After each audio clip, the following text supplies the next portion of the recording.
Minister Abiy Ahmed has said that concerns that his country will descend further into chaos are unfounded. But with military operations continuing in the northernmost region of Tigray, there are very real fears that the country will descend into all-out civil war. The recent tensions in the north began in August, when Abiy's government delayed elections because it said the risk of COVID-19 was too high. The Tigray regional government called foul and held elections anyways, setting off an escalation of rhetoric and action between federal officials and the region's leaders.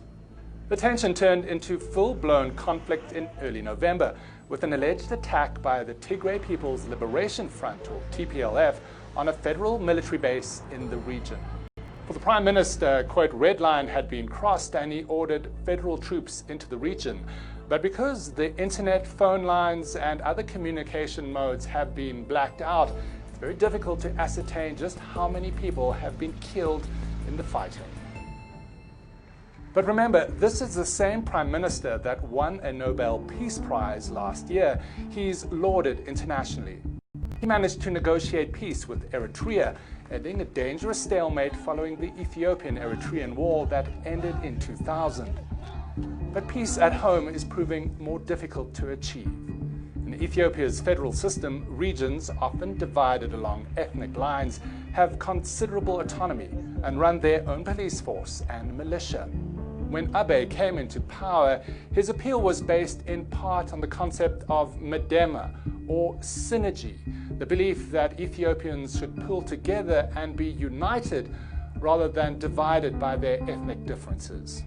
The Prime Minister instituted reforms, released political prisoners, but some accused him of a power grab. Regional leaders, especially in Tigray, complained that Abiy's promises of a democratic transition were a sham. And when the Prime Minister formed the Prosperity Party, the TPLF refused to join that coalition. It's the first time they haven't had a seat in power since the early 90s. It's a clash between the central government and Mekele's regional leaders. The Ethiopian parliament has since dissolved the region's leadership, and Abiy has arrested opponents. He tweeted that the TPLF has shown criminal hubris and intransigence, and says he's enforcing the country's rule of law. Ethiopia is seen as a critically important ally in the Horn of Africa region for the US, China, and Europe, and the country has often been seen as a bulwark against the otherwise often chaotic region. There has been a sense that international actors continue to support Abiy's government, but his problem has never been international friends, but rather divisions at home.